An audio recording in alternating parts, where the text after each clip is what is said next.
अच्छा, last lecture में हम लोगों ने एयर पोल्यूशन को स्टार्ट किया था, एयर पोल्यूटेंट्स को स्टार्ट किया था, जिसमें हम लोगों ने sources of the air pollutants को और कॉमन एयर पोल्यूटेंट्स को हम डिस्कस कर चुके थे। आज हम लोग मूव करेंगे नेक्स्ट टॉपिक पे। ये जो हम लोगों ने कल सिंपल नेम देखे थे ना कॉमन एयर पोल्यूटेंट्स के, आज उन्हीं को हम लोग डिटेल में डिस्कस करेंगे।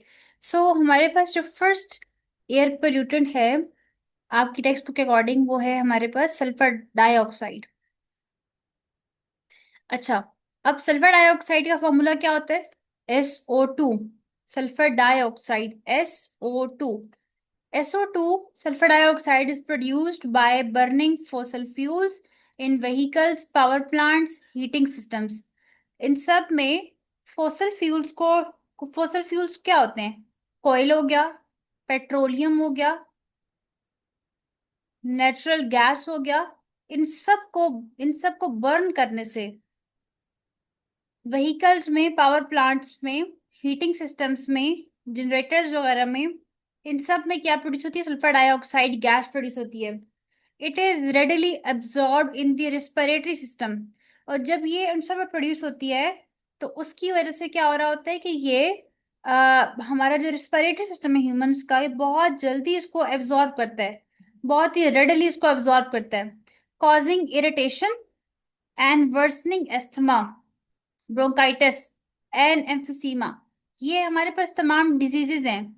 इससे बहुत ज्यादा इरिटेशन कॉज होती है। समटाइम्स आपने देखा भी होगा कि अगर आप फॉर एग्जांपल किसी कार के बहुत करीब खड़े हैं और उसमें से बहुत ज्यादा गैसेज रिलीज हो रही हैं, तो उससे आपको बहुत ज्यादा इरिटेशन होती है एक तो।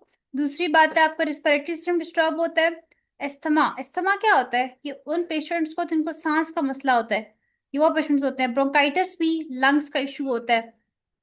और अस्थमा, ये तमाम डिजीज एकदम से कॉज होती हैं। Contributes the acid rain and the formation of hedge. जब यही कार्स, यही हमारी व्हीकल्स, अगर आप इसको रोड्स पे इनको आप देखें चलते हुए, और बहुत सी गैसेस, हमने बहुत कुछ गाड़ियां होती हैं जो बहुत गैसेस रिलीज करी होती हैं, तो उसकी वजह से क्या होता है? SO2 भी रिलीज होती है ये व्हीकल्स वगैरह से। तो डायरेक्टली वो गैस जो है वो रिलीज होकर एटमॉस्फेयर में जाती है, और फिर बाद में जो है वो एसिड रेन कॉज करती है। एसिड रेन में क्या होता है कि हमारे पास हमारी एटमॉस्फेयर जो कि पोल्यूट होती है, तो जब क्लाउड्स में से, लाइक जब बारिश होती है, तो वही एटमॉस्फेयर से जब गुजर के वो बारिश का पानी आता है, तो वो हम तक पहुंचने से पहले बहुत एसिडिक हो चुका होता है। इसका जो पीएच है वाटर का, वो हमारे पास 5.6 से ग्रेटर हो चुका होता है। फिर वो जो रेन है वो हमारे लिए नॉर्मल रेन नहीं रहती, बल्कि वो एसिडिक हो जाती है। वो एक्वेटिक लाइफ के लिए भी, ह्यूमन लाइफ के लिए, सबके लिए बहुत ही डेंजरस होती है। And the formation of hedge, hedge पे यही होता है। हेज ये होता है कि हेज भी हमारे पास यही होता है कि पाइप्स देखे होंगे आपने, पाइप्स, पाइप्स के साइड पे ना एक ब्लैकिश सा एक सूट टाइप मटेरियल जो है वो इसके साथ लग जाता है, फिर हमें उसे क्लीनिंग वगैरह करनी पड़ती है। तो इस तरह लाइक गाड़ियों के और हर चीज के अगर आप देखें ना, हर मटेरियल के साथ ना एक ब्लैकिश सा मटेरियल अटैच हो जाएगा, वेस्ट मटेरियल होगा। तो इस ये सब कुछ सल्फर डाइऑक्साइड की वजह से हो रहा है। ठीक है, फर्स्ट हो गया हमारे पास एग्जाम्पल सल्फर डाइऑक्साइड की। क्लियर हो गया यहाँ तक आपको मायरा? जी अभी क्लियर हो गया। क्लियर हो गया मैम? अस्थमा के बाद लिखा हुआ है ब्रोंकाइटिस। नेक्स्ट है आपके पास नाइट्रोजन ऑक्साइड। ब्रोंकाइटिस क्या होता है? ब्रोंकाइटिस लंग्स का इशू होता है। जब बहुत ज्यादा गाड़ियों से गैस रिलीज होती है ना, वो बहुत करीब खड़े उसके, एकदम से इस तरह के मसला बनता है, सांस लेने में इशू आ रहा होता है, और हम लोग सांस लेते बहुत मुश्किल से ले रहे होते हैं, तो इससे लंग्स का इशू बन जाता है, ब्रोंकाइटिस कहते हैं। सेकेंड है हमारे पास नाइट्रोजन ऑक्साइड्स। अच्छा, इसको हम लोग नाइट्रोजन के हमारे पास बहुत से ऑक्साइड्स हैं, कोलेक्टिवली इनको हम कह देते हैं नॉक्स, NO। और सबस्क्रिप्ट में हम लोगों ने स्मॉल x लिखते हैं, इसका मतलब है नॉक्स। नॉक्स मीन्स जितनी भी नाइट्रोजन की गैसेस होती हैं उन सबको हम नॉक्स कहते हैं कोलेक्टिवली। इसमें हमारे पास नाइट्रस ऑक्साइड भी आ जाता है, इसमें हमारे पास नाइट्रोजन डाइऑक्साइड भी आ जाते हैं। इनकी सोर्स क्या होती है? Form mainly from the burning of fossil fuels. Fossil fuels के बर्न होने से नाइट्रोजन ऑक्साइड, नाइट्रोजन की जो गैसेस हैं, ऑक्साइड्स जो हैं, वो प्रोड्यूस होते हैं व्हीकल्स में भी, पावर प्लांट्स में भी, और इंडस्ट्रीज में भी।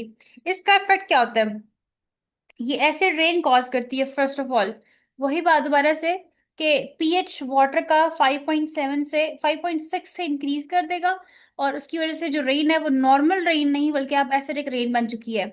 उसके बाद है contribute to the photochemical smoke. Photochemical smoke क्या होता है, जिसमें हमारे पास फोटोकेमिकल स्मोक आप लोगों ने तो नहीं पढ़ा, टेंथ में पढ़ा था, जिसमें हमारे पास प्राइमरी पोल्यूटेंट्स जो हैं, प्राइमरी पोल्यूटेंट्स जो हैं वो एटमॉस्फेयर के साथ रिएक्शन करके, एटमॉस्फेयर में मौजूद ऑक्सीजन से रिएक्शन करके, एटमॉस्फेरिक ऑक्सीजन से रिएक्शन करके सेकेंडरी पोल्यूटेंट्स कॉज करते हैं। उसको हम कहते हैं फोटोकेमिकल स्मोग। ठीक है। प्राइमरी पॉल्यूटेंट्स हमारे पास कौन कौन से होते हैं? सल्फर डाइऑक्साइड हो गया, नाइट्रोजन डाइऑक्साइड्स हो गए, कार्बन डाइऑक्साइड हो गई, ये सब प्राइमरी पॉल्यूटेंट्स हैं। जब ये ऑक्सीजन से, एटमॉस्फेरिक ऑक्सीजन से रिएक्शन करते हैं, एटमॉस्फेयर में मौजूद ऑक्सीजन से रिएक्शन करते हैं, तो ये सब मिलके सेकेंडरी पोल्यूटेंट्स, एक हायर लेवल के पोल्यूटेंट्स जो कि हमारी इन्वायरमेंट को बहुत ज्यादा डिस्टर्ब भी करते हैं और उसको हार्मफुल कर बना देते हैं, वो वाले पोल्यूटेंट्स कॉज होते हैं। जैसे कि फॉर एग्जांपल मैन पर ऑक्सी एसिटाइल नाइट्रेट, कुछ इस टाइप के सेकेंडरी पोल्यूटेंट्स कॉज होते हैं। इसको हम कहते हैं photochemical smoke. Cause the respiratory problems, headaches and I irritation. ठीक है, ये तमाम प्रॉब्लम्स कॉज होते हैं नाइट्रोजन ऑक्साइड से, और इसकी रिप्रेजेंटेशन होती है NOx, नॉक्स। ठीक है, इनको कलेक्टिवली नॉक्स कहते होते हैं जितने भी नाइट्रोजन के हमारे पास ऑक्साइड्स होते हैं। यहाँ तक हो गया हमारे पास सेकेंडरी, सॉरी सेकेंडरी नहीं, सेकेंड एयर पोल्यूटेंट हम लोगों ने डिस्कस कर लिया है। थर्ड पे आ जाते हैं। थर्ड है कार्बन डाइऑक्साइड, CO2। मैंने अब ना आप लोगों से क्वेश्चन पूछने हैं, तो इसलिए अभी एक्टिव होके बैठे। अच्छा, अब नेक्स्ट क्या है हमारे पास? Carbon dioxide. Carbon dioxide CO2 होता है हमारे पास। सोर्स क्या होती है? Burning of fossil fuels. सबकी source burning of fossil fuels ही है। फॉसल फ्यूल्स जब कॉयल, ऑयल, पेट्रोलियम ये सब बर्न होते हैं, तो इन सब के बर्न होने से ही,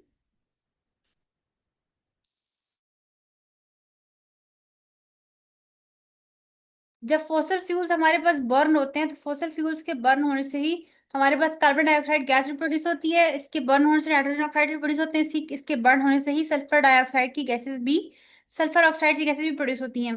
इसमें साथ साथ कहा जाता है डिफोरेस्ट्रेशन, मीन्स के जब हम लोग क्या करते हैं, जब हम लोग जो हमारे फॉरेस्ट हैं, जंगलात हैं, उनको आग लगा देते हैं, तो उससे भी कार्बन डाइऑक्साइड गैस प्रोड्यूस होती है। बहुत से इंडस्ट्रियल प्रोसेसेस से भी गैस प्रोड्यूस होती है, और ह्यूमन एक्टिविटी से भी। मेजर इसका इफेक्ट क्या आएगा हमारे पास? Major contribute to the climate change and the global warming. और क्लाइमेट का चेंज आ भी रहा है।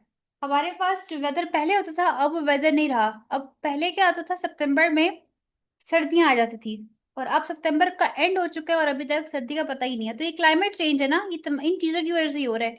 कार्बन डाइऑक्साइड, हम बहुत ज्यादा डिफोरेस्टेशन कर रहे हैं, अपने जंगलात को, अपने जो उनको काट रहे हैं, जला रहे हैं, तो ऑब्वियसली कोई ना कोई इफेक्ट तो वो उनका होगा। ग्लोबल वार्मिंग, हमारी जो एनवायरनमेंट है, हमारा जो ग्लोबल सिस्टम है, उसको एक्स्ट्रा उसके अंदर एक लाइक हीटिंग सिस्टम जनरेट हो रहे हैं इन सब की वजह से। Increasing the concentration in the atmosphere has a direct impact on whether patterns and ecosystem. Concentration, जब आपके पास किसी भी चीज की जो कंसंट्रेशन है, उसकी जो अमाउंट है, उसकी जो क्वांटिटी है, जब वो एटमॉस्फेयर में इंक्रीज कर जाएगी, तो वो वेदर पैटर्न्स को डिस्टर्ब करेगी और हमारे इकोसिस्टम को भी। नेचुरल अकरेंस में क्या होता है? Present naturally but has increase dramatically due to the human activities. कहा जा रहा है कि जो कार्बन डाइऑक्साइड है, ये हमारी एनवायरनमेंट में नेचुरली प्रेजेंट है, ये हम मानते हैं कि कार्बन डाइऑक्साइड नेचुरली हमारी एनवायरनमेंट में प्रेजेंट है। लेकिन अब ह्यूमन की एक्टिविटीज की वजह से, ह्यूमन की एक्टिविटीज कौन सी हैं? फॉसल फ्यूल्स को बर्न करना, ह्यूमन की एक्टिविटीज में आ जाता है फॉरेस्ट को बर्न करना, ह्यूमन की एक्टिविटीज में आ जाता है इंडस्ट्रीज के बहुत से प्रोसेसेस, ये सब काम हम लोग खुद कर रहे हैं ना। इन सब की वजह से भी कार्बन डाइऑक्साइड अब, जितनी उसकी लिमिट थी, या जितनी एनवायरनमेंट को या एटमॉस्फेयर को जितनी कार्बन डाइऑक्साइड की रिक्वायरमेंट थी, उससे बहुत ज्यादा, उससे लिमिट बहुत एक्सीड कर गई है। बहुत ज्यादा उससे जो कार्बन डाइऑक्साइड है वो प्रोड्यूस हो रही है डेली बेसिस पे। तो उसका जो एक्सेस है वो हमारी इन्वायरमेंट के लिए अब हार्मफुल हो चुका है। ठीक है। सो फर्स्ट जो एयर पोल्यूशन हमने डिस्कस किया है वो है carbon dioxide, sulphur dioxide. Second है नाइट्रोजन ऑक्साइड्स, नॉक्स। और थर्ड है कार्बन डाइऑक्साइड। यहाँ तक कोई ऐसा पॉइंट मायरा आपका जो क्लियर ना हुआ हो आपको? अभी एफिसीमिया किसे कहते हैं? क्या चीज? एम्फिसीमिया ये सल्फर डाइऑक्साइड का अच्छा अच्छा, इफेक्ट। ठीक है, एम्फिसीमिया। हाँ, ये जितनी भी है ना डिजीजेस, इन सब ये सब है डिजीजेस, बीमारियां होती है ना। अस्थमा हो गया, ब्रोंकाइटिस हो गया, एम्फिसीमा हो गया, ये सब हमारे पास डिजीज होती हैं। और ये सब जब बहुत ज्यादा आप इनहेल कर लेते हैं ना इन गैसेस को, सल्फर डाइऑक्साइड को, या आप किसी कार के बहुत करीब खड़े, या किसी कहीं पे कोई पावर प्लांट लगा हुआ है, कोई जनरेटर्स लगे हुए हैं, उसके बहुत करीब आप खड़े होते हैं, तो वो जैसे ही आप उन गैसेस को इनहेल कर लेते हैं ना, उसकी वजह से आपको सांस लेने में मसला होता है। ठीक है, सांस लेने में मसला होता है, आपके लंग्स पे बहुत ज्यादा उस पर जोर पड़ता है। तो उसकी वजह से अस्थमा, ब्रोंकाइटिस और एम्फिसीमा के इश्यूज कॉज होते हैं। ये तीनों हमारे पास जो है वो डिजीज है जो कि हमारे लाइक इससे सांस लेने के मसले से ना से रेलिवेंट होते हैं, तीनों के तीनों। ठीक है। जी अभी ठीक है। और हेज धुंध को कहते हैं ना? किसको कहते होते हैं हेज? धुंध को फोग। हाँ, नहीं, फॉग को नहीं कहते।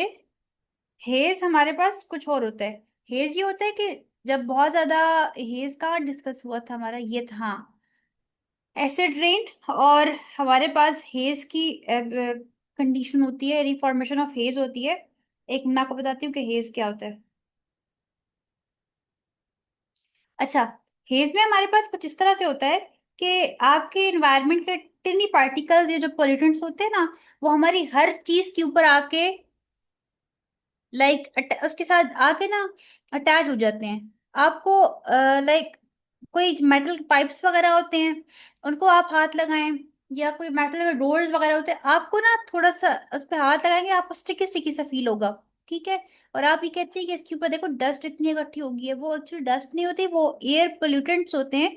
एयर के लाइक ये जितने पोल्यूटेंट्स के पार्टिकल्स होते हैं जो कि आके मेटल की सरफेस के ऊपर अटैच हो जाते हैं। और ये सारे के सारे मिलके ना इन्होंने क्या किया होता है, एक ब्लैकिश सी सरफेस क्रिएट होती है, उसके ऊपर ना ब्लैक ब्लैक सब मटेरियल होता है। तो उसको फिर हम लोग उसके बाद में क्लीनिंग करते हैं। मोस्टली ये पाइप्स के ऊपर हो जाती है, उसकी वजह से पाइप्स जो है वो अंदर से ब्लॉक हो जाते हैं। ये वही जब वोल्केनो इरप्ट होते हैं जिन एरियाज में, उन एरियाज में बहुत ज्यादा मसला होता है। ये अब तो नॉर्मली आपको अपने घर में भी बहुत जगह ये चीज नजर आएगी, क्योंकि तो ऐसे बात है, ये गैसेस तमाम जितनी भी हैं, सल्फर डाइऑक्साइड हो गया, नाइट्रोजन ऑक्साइड्स हो गए, कार्बन डाइऑक्साइड गैसेस होगी, ये तमाम की तमाम जो हैं, ये बहुत ज्यादा हमारी इन्वायरमेंट में रिलीज हो रही हैं और एक्सेस अमाउंट में रिलीज हो रही हैं, जिसकी वजह से अब नॉर्मली हेज की फॉर्मेशन हमें अपने घर में भी नजर आती है। ठीक है, क्या पूछ रहे हो?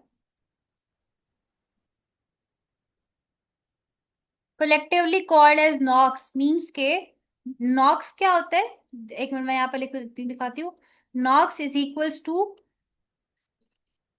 Knox is equals to nitrous oxides plus nitrogen dioxide. मतलब कि जितनी भी गैसेस होंगी, नाइट्रोजन और ऑक्सीजन की जितनी भी गैसेस होती हैं, उन सबको कलेक्टिवली, उन सबको मिला के उनका एक नेम होता है, सो हम कहते हैं नॉक्स। इसी तरह से सल्फर की जितनी भी गैसेस होती हैं, चाहे वो सल्फर हो, वो सल्फर डाइऑक्साइड हो, वो सल्फर ट्राइऑक्साइड हो, इन सबको मिला के हम कहते होते हैं सॉक्स। क्या कहते होते हैं? Socks, SOX। ठीक है, समझ आ गई माहिर आपको भी? जी अभी समझ आ गई। ओके, यहाँ तक हो गया हमारे पास। नेक्स्ट आ जाएगा हमारे पास नेक्स्ट टॉपिक, वो है कार्बन मोनोऑक्साइड एंड मीथेन, जो गैसेस है वो उनको हम यहाँ पर डिस्कस करते हैं। अब फर्स्ट देखते हैं कि कार्बन मोनोऑक्साइड हमारे पास क्या होता है। अच्छा,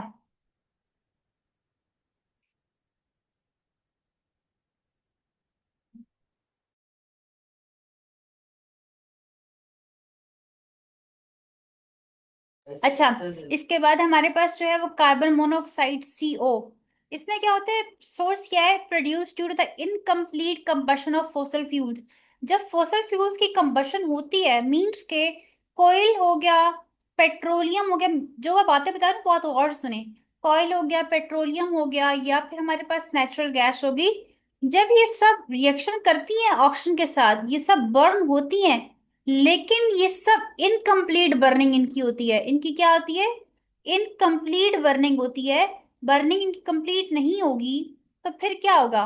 produced due to the incomplete combustion of fossil fuels, तो रिजल्ट में कार्बन डाइऑक्साइड प्रोड्यूस नहीं होगा, बल्कि हमारे पास कार्बन मोनोऑक्साइड CO प्रोड्यूस हो जाएगा।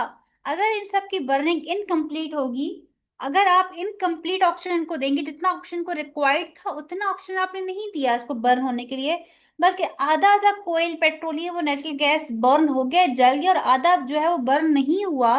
तो रिजल्ट में आपके पास जो गैस प्रोड्यूस होगी वो कार्बन मोनोऑक्साइड होगी, वो कार्बन डाइऑक्साइड नहीं होगी। अच्छा, इसके बाद क्या लिखा हुआ है? Fossil fuels in the vehicles, heating system, industrial, इन सब में जब जब हमारे पास फॉसिल फ्यूल्स बर्न होता है और उसकी जो बर्निंग है वो इनकम्प्लीट होगी तो कार्बन मोनोऑक्साइड प्रोड्यूस होगी। प्रॉपर्टीज क्या है इसकी? कलरलेस होता है, ओडोरलेस होता है। कलरलेस यानी कोई कलर नहीं होता कार्बन मोनोऑक्साइड गैस का। ओडोरलेस का मतलब है इसकी कोई ओडोर नहीं होती, कोई स्मेल नहीं होती, कोई जिसका इसकी। इसके बाद बट हाईली टॉक्सिक गैस, लेकिन गैस जो ये बहुत टॉक्सिक है। इफेक्ट क्या क्या होते हैं इसके? Combines with haemoglobin. हमारी बॉडी में जो हीमोग्लोबिन है, हमारी बॉडी में जो रेड ब्लड सेल्स हैं जो कि सेल्स प्रोड्यूस कर जो कि सॉरी ब्लड प्रोड्यूस करते हैं, वो सेल्स जो कि ब्लड प्रोड्यूस करते हैं उनको कहते हैं हीमोग्लोबिन। हमारी बॉडी के वो सेल्स जो ब्लड प्रोड्यूस करते हैं वो कंबाइन होते हैं किसके साथ? सॉरी, वो कंबाइन होते हैं कार्बन मोनोऑक्साइड गैस के साथ, और रिजल्ट में कार्बोक्सी हीमोग्लोबिन बन जाता है। जिससे क्या होता है, जब कार्बोक्सी हीमोग्लोबिन बन जाएगा यानी कि हीमोग्लोबिन के ऊपर एक कार्बोक्सी ग्रुप आके अटैच हो जाएगा, तो फिर वो ऑक्सीजन का ट्रांसपोर्ट ब्लड तक उसको प्रिवेंट कर देगा, उसको स्टॉप कर देगा, उस ऑक्सीजन को ब्लड तक नहीं पहुंचने देगा, और रिजल्ट में ह्यूमंस की क्या हो जाती है? डेथ।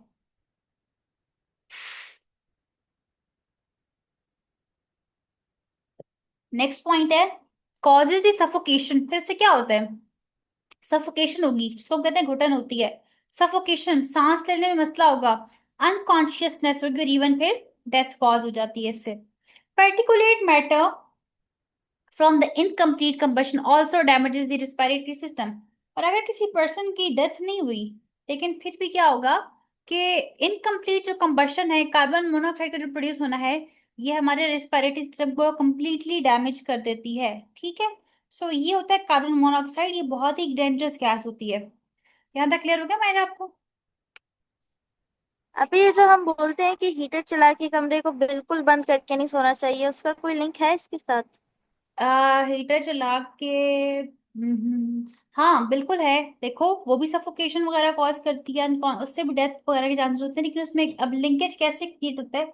लिंकेज इस तरह क्रिएट होता है कि, हाँ मैं बताती हूँ आपको, जब हम लोग हीटर्स वगैरह या हीटिंग सिस्टम ऑन करके सो जाते हैं रात को, अब उससे क्या होता है कि हमारे जो कि हम लोग ऑक्सीजन को इनहेल कर रहे हैं ना, हम ऑल द टाइम, चाहे हम लोग सो रहे हैं, जाग रहे हैं, जो जिस भी कंडीशन में है, हम लोग ऑक्सीजन को इनहेल करें ऑल द टाइम। ठीक है, अब जब आपने हीटर्स ऑन करके और आप सो गए हैं, तो अब एक होता है नॉर्मल पर्सन जब वो जाग रहा होता है, तो उसकी ना, जब वो जाग रहा होता है उसका ब्रेन भी एक्टिव होता है, उसके तमाम बॉडी के पार्ट्स भी एक्टिव होते हैं। तो इस तरह की कंडीशन वो भी, जब वो फौरन से उस कंडीशन के अगेंस्ट काम कर लेता है। ठीक है, अगर फॉर एग्जाम्पल हमें सफोकेशन हो रही है और हमारा दिल, लाइक हमारे हमें सांस लेने में इशू हो रहा है, तो हम लोग फौरन से उस एरिया से निकल के ना बाहर आ जाते हैं। तो जो इशू है वो हमारा रिजॉल्व हो जाता है, ठीक हो जाता है, थोड़ी देर बाद नॉर्मल फील करना शुरू कर देते हैं। लेकिन एक बंदा जो सो रहा है उसको इस बात का नहीं पता होता कि उसके लिए कोई इशू बन रहा है। तो ये जो हीटिंग सिस्टम होते हैं, जो हीटर से जो गैस रिलीज हो रही होती है, ये हमारे हीमोग्लोबिन के ऊपर, हमारे वो जो ब्लड सेल्स होते हैं उनके साथ आके इंटरेक्ट करते हैं और उसको ब्लॉक कर देते हैं। मींस के उस पर कार्बोक्सी हीमोग्लोबिन, ये जो कार्बन मोनोऑक्साइड गैस है, ये भी हमारे हीटिंग सिस्टम से रिलीज हो रही होती है। ये आके उस हीमोग्लोबिन को उसके ऊपर अटैक करेंगे, उसको कार्बोक्सी हीमोग्लोबिन बना देंगे और उसके ऊपर एक ब्लॉकेज कॉज कर देंगे। रिजल्ट में क्या होगा? ऑक्सीजन का ट्रांसपोर्ट जो है ना वो बिल्कुल स्टॉप होना शुरू हो जाएगा, और वही डेथ कॉज हो जाएगी। तो इसीलिए कहते होते हैं कि हीटिंग सिस्टम या हीटर्स वगैरह ऑन करके नहीं सोना चाहिए। क्यों नहीं सोना चाहिए? क्योंकि उस टाइम आपको कंडीशंस का उस तरह से उसको आप जज नहीं कर सकते जिस तरह आप नॉर्मली जागते हुए करे होते हैं। तो आहिस्ता आहिस्ता देखो, हीटर्स तो वैसे भी ऑन होते हैं रूम्स में, हीटर्स तो ऑन करके हम वैसे भी तो बैठे होते हैं कमरों में। लेकिन वैसे अगर हीट ज्यादा हो जाए तो हम एकदम से बंद कर देते हैं ना। लेकिन अगर आप यही सो रहे हैं और थोड़ा सा भी ऊपर नीचे वो हो गया, और सोते वक्त वैसे भी थोड़ा सा जो ऑक्सीजन का सप्लाई है वो कंपैरेटिवली जब आप जाग रहे हो तो थोड़ा सा स्लो हो जाता है। तो उस टाइम पे थोड़ा सा देखिए, अगर ऑक्सीजन का सप्लाई भी थोड़ा स्लो हो चुका है, उसका रेट भी थोड़ा स्लो हो चुका है, और ऊपर से आपने हीटर्स ऑन करके आप सो भी रहे हैं, आप उस तरह से कॉन्शियसनेस में भी नहीं है, अगर कोई कंडीशन क्रिएट हो जाती है तो आप उस पर कोई काम भी नहीं करे तो डेफिनेटली वो डेथ ही कॉज होनी है। इसीलिए होता है कि हीटर्स को ऑन करके नहीं सोना चाहिए। ठीक है, इसका लिंक बिल्कुल बनता है इसके साथ। जी अभी ठीक है। अच्छा, यहाँ तक हो गया कार्बन मोनोऑक्साइड को का कॉन्सेप्ट। नेक्स्ट आता है methane, CH4, release from the wetlands, rice field, landfills, livestocks, cows, goat, sheep for digestion. CH4 और मीथेन हमारे पास कहाँ से प्रोड्यूस होती है, बताती हूँ। कहाँ कहाँ से रिलीज होते हैं मीथेन? हमारे पास राइस फील्ड की जो चावल की गंदम होती है, वेटलैंड्स वो वाले एरियाज जो कि जहाँ की जमीन मोस्टली बहुत बहुत ना वो होती है, वेट रहती है, गीली होती है। लाइफ स्टॉक्स, काउस हो गया, गॉड्स, शीप्स हो गए, इन सब की डाइजेशन वगैरह से, इन सब चीजों से क्या होता है, इन सब से मीथेन प्रोड्यूस होती है, कार्बन मीथेन गैस प्रोड्यूस होती है, CH4। emission from the vegetation and decomposition of waste। ठीक है, वेस्ट का डिकम्पोज, जब वेस्ट मटेरियल को डिकम्पोज किया जाता है, उसको बर्न करके उसको खत्म करते हैं, जब वेस्ट मटेरियल को बर्न करके, तो उससे भी मीथेन प्रोड्यूस होती है। इसी तरह से वेजिटेशन वगैरह से भी हमारी ये जो मीथेन गैस है, ये हमारी बहुत चीजों से प्रोड्यूस होती है। ये राइस की, ये जो चावलों की गंदम होती है, आटे की गंदम होती है। इसके बाद वो तमाम एरियाज जहाँ पे बहुत ज्यादा गंदम होती है, उन एरियाज में हमारे पास मोस्टली ये जो मीथेन गैस है, ये बहुत ज्यादा रिलीज होती है। पहले इतनी नहीं होती थी, क्योंकि देखो गांव वगैरह में अगर आप जाओ तो साइड पे पोल्यूशन बहुत कम होती है, क्योंकि वो लोग जो है वो उनके वहां पे इंडस्ट्रीज नहीं होती, वहां पे ऐसे कुछ इश्यूज नहीं होते। अगर आप मीथेन को देखो तो मीथेन का ज्यादा रिलेशन है ही उन एरियाज से, यानी कि राइस की फील्ड, जो चावल की गंदम है वो भी उन्हीं एरियाज में होती है। फिर उसके बाद जो है वेटलैंड था उसी एरिया में होती है। Life stocks, cows, God, sheeps वगैरह भी वहां पर ही होते हैं। तो फिर वहां पे दिस मीन्स के मीथेन बहुत ज्यादा प्रोड्यूस होगी, और मीथेन हमारे पास पोल्यूशन कॉज करेगी। लेकिन पहले जो है वो ऐसा नहीं था, पहले वेस्ट को डिकम्पोज नहीं किया जाता था। यानी कि वेस्ट को ये नहीं होता डायरेक्टली, उसको आप जितना भी वेस्ट होगा, वेस्ट क्या होता है, जब चावल की जो गंदम उसको इसमें से चावल निकाल लेते हैं तो पीछे जितना भी इसका रह जाता है वो सारा उसका वेस्ट होता है। तो पहले उसको डिफरेंट और वेज में यूटिलाइज कर लिया जाता था, लेकिन आज उसको हम लोग डिकम्पोज कर देते हैं, आज हम उसको बर्न कर देते हैं। तो इन सब चीजों से मीथेन प्रोड्यूस होती है। इसके बाद इफेक्ट क्या आते हैं इसका, green house gas that traps the heat and contributes the global warming. यानी कि ग्रीन हाउस गैसेस प्रोड्यूस होती हैं जो कि हमारी यानी कि जो कि क्या करेंगी, एटमॉस्फेयर की जितनी भी हीट है उसको ट्रैप कर लेंगी अपने अंदर। ठीक है, जितनी भी हीट है उसको एटमॉस्फेयर अपने अंदर ट्रैप कर लेती है। ठीक है, मीन्स के एब्जॉर्ब कर लेती है, और रिजल्ट में क्या होता है, हमारी इन्वायरमेंट बहुत गर्म हो जाती है। गर्मियों में बहुत बहुत बहुत ज्यादा गर्मी आ जाती है। जैसे आप देखें इस दफा कितनी गर्मी थी। Causes the climate change due to its high heat trapping ability compared to carbon dioxide। Methane के पास बहुत ज्यादा एबिलिटी है, CH4 के पास, हीट्स को ट्रैप करने की, as compare to carbon dioxide. तो इसी वजह से ये तमाम इश्यूज कॉज होते हैं। यहाँ तक हो गया हमारे पास मीथेन, CH4। अब जो लास्ट हमारे पास रह गया वो है ground level ozone, O3। Ozone, ozone हमारे पास एक सेकेंडरी पोल्यूटेंट है। मीन्स के जब हमारे पास ये कार्बन डाइऑक्साइड, अच्छा ये जितने भी हम लोगों ने पोल्यूटेंट अभी तक डिस्कस कर लिए हैं, सल्फर डाइऑक्साइड हो गया, नाइट्रोजन ऑक्साइड्स हो गई, कार्बन डाइऑक्साइड हो गया, इसके अलावा आपके पास कार्बन मोनोऑक्साइड हो गया, मीथेन, जितनी भी आपने अभी तक गैसेस डिस्कस कर ली, they all are primary pollutants. ये फर्स्ट लेवल के पोल्यूटेंट है। लेकिन अब क्या होता है, यही कार्बन डाइऑक्साइड, नाइट्रोजन ऑक्साइड्स, इसके बाद सल्फर ऑक्साइड्स हमारे पास जितने भी है, जब ये सारे कंबाइन होंगे और ये रिएक्शन कर जाएंगे ऑक्सीजन के साथ, ऑक्सीजन यानी एटमॉस्फेयर में मौजूद ऑक्सीजन से जब ये रिएक्शन करेंगे तो रिजल्ट में हमारे पास प्रोड्यूस होता है O3। एक होता है पैन और एक होता है O3। पैन भी प्रोड्यूस होता है, और O3, O3 को हम कहते हैं ओजोन। अच्छा, ओजोन क्या होती है? It's a secondary pollutant, not emitted directly, directly emit नहीं होता, बल्कि एक सेकेंडरी पोल्यूटेंट है। हमारे पास और भी डेंजरस के बहुत ही हार्मफुल इफेक्ट्स होते हैं, रिलीज होना, ठीक है, बाहर की तरफ निकलना। अच्छा, डायरेक्टली ये एमिट होके हमारे एटमॉस्फेयर को डिस्टर्ब नहीं करी, ये थोड़ा इनडायरेक्ट वे में करती है कि हम वो देखते हैं कैसे भी डिस्टर्ब करेगी इन्वायरमेंट को।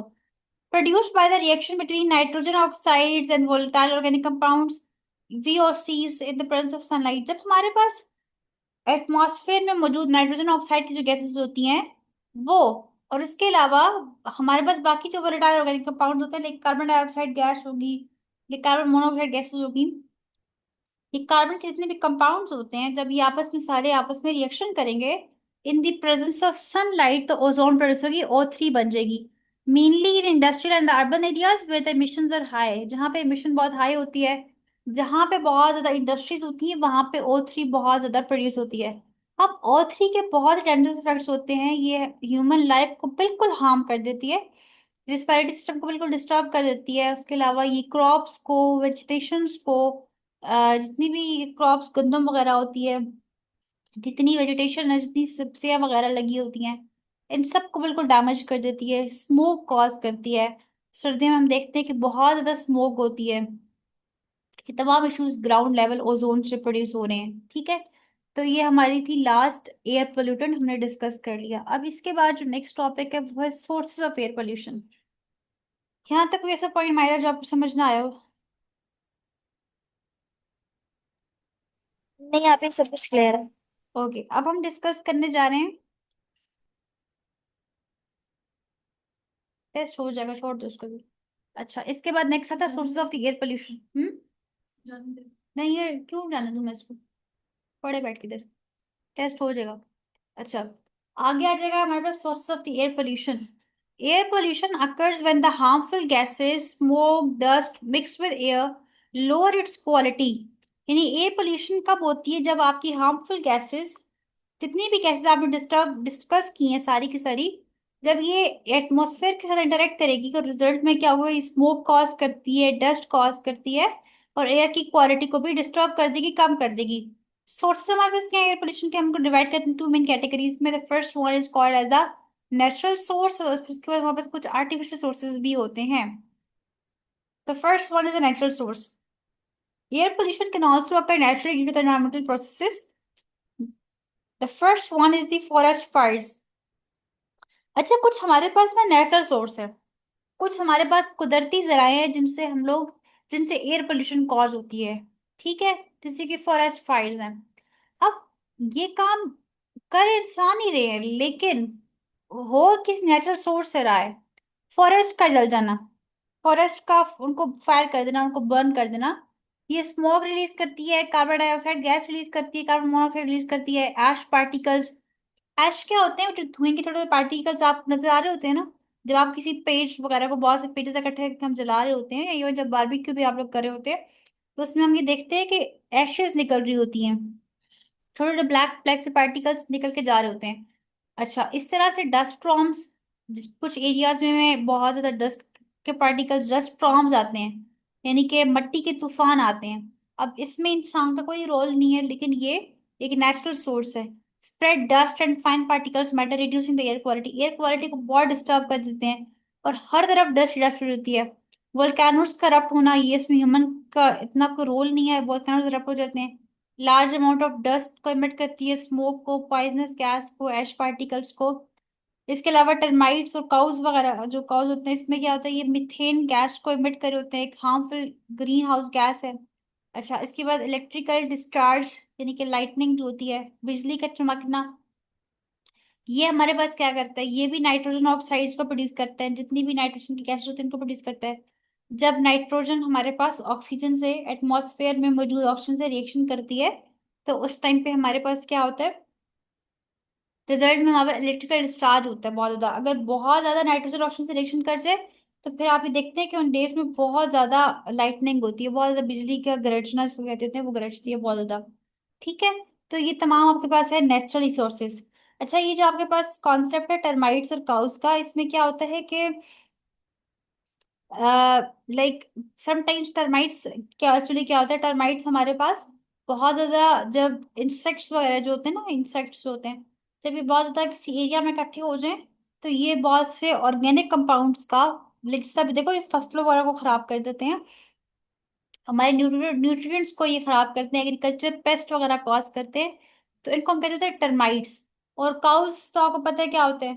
तो ये दोनों से मिलके भी हमारी बाज दफा देखो, हमें नहीं पता होता, वो कहते हैं ना कि जैसी फसल लगती है, उसको फौरन से उसका जो लाइक बीज जो भी उससे आपको मिल रही होती है प्रोडक्ट, उसको निकाल लिया जाता है, क्योंकि कुछ टाइम के बाद उसको, उस पर डर होता है कि उस पर कोई ना कोई इंसेक्ट्स में वो अपना लाइक इफेक्ट ना कॉज करते हैं उसके ऊपर।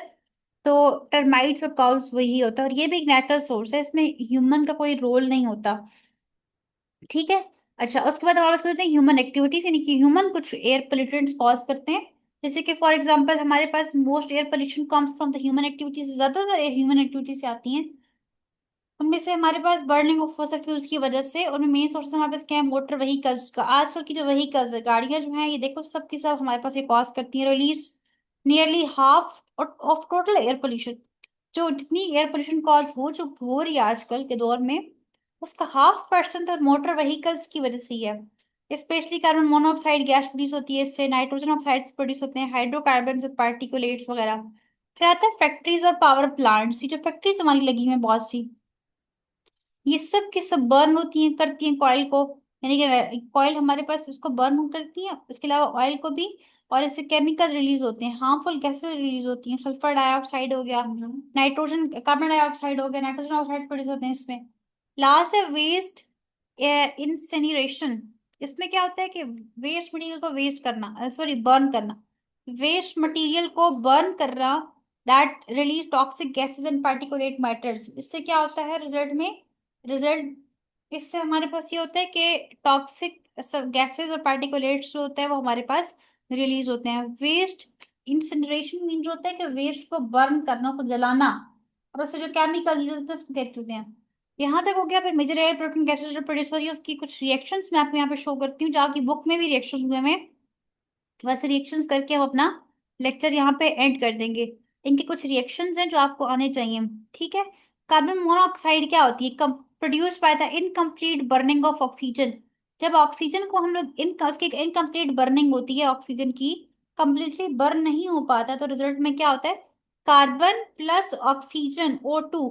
लेकिन इसके साथ नीचे आप देखेंगे लिमिटेड, लिमिटेड ऑक्सीजन जब होगा तो रिजल्ट में क्या प्रोड्यूस होगा, कार्बन मोनोऑक्साइड गैस प्रोड्यूस होगी। इसी तरह से जो सेकेंड रिएक्शन है वो है सल्फर डाइऑक्साइड का, फ्रॉम बर्निंग कॉयल और ऑयल कंटेनिंग सल्फर। जब सल्फर का रिएक्शन हम ऑक्सीजन गैस से करवाते हैं, सल्फर भी गैस है, तो सॉरी सल्फर हमारे पास गैस नहीं होती, सल्फर हमारे पास सॉलिड की फॉर्म में होता है। जब इसका रिएक्शन हम लोग ऑक्सीजन गैस से करवाते हैं तो रिजल्ट में हमारे पास सल्फर डाइऑक्साइड गैस प्रोड्यूस होती है। इसी तरह से हमारे पास जो है वो नाइट्रोजन गैस N2 का रिएक्शन जब आप करवाते हैं ऑक्सीजन गैस के साथ, तो रिजल्ट में आपके पास जो है वो NO2 गैस प्रोड्यूस होती है। इसी तरह से नाइट्रोजन ऑक्साइड ही हो गया, ठीक है, सॉरी यहाँ पे आपके पास NO प्रोड्यूस होता है, नाइट्रोजन ऑक्साइड प्रोड्यूस होता है। और इसी तरह से हमारे पास अगर हम लोग नाइट्रोजन डाइऑक्साइड मीन्स के, अगर आप इसमें से ये जो आपके पास NO प्रोड्यूस हुआ है ना, NO जिसको हम कहते हैं नाइट्रिक ऑक्साइड, अगर आप इस NO का रिएक्शन, इस NO गैस का रिएक्शन अगर आप ऑक्सीजन से करवा दें, तो रिजल्ट में आपके पास क्या होता है, नाइट्रोजन डाइऑक्साइड गैस प्रोड्यूस होती है। तो ये कुछ रिएक्शंस आपकी बुक में हुए हैं। मेजर पोल्यूटेंट्स जो गैस प्रोड्यूस करती हैं, गैसें जो पोल्यूटेंट कॉज करती हैं, वो आपके पास कार्बन मोनोऑक्साइड है, सल्फर डाइऑक्साइड है, नाइट्रस ऑक्साइड्स हो गए, और उसके अलावा जो है वो नाइट्रोजन डाइऑक्साइड। सो यहाँ तक हम लोगों ने डिस्कस कर लिया आज का लेक्चर। कोई पॉइंट मायरा आपको समझ ना आया हो?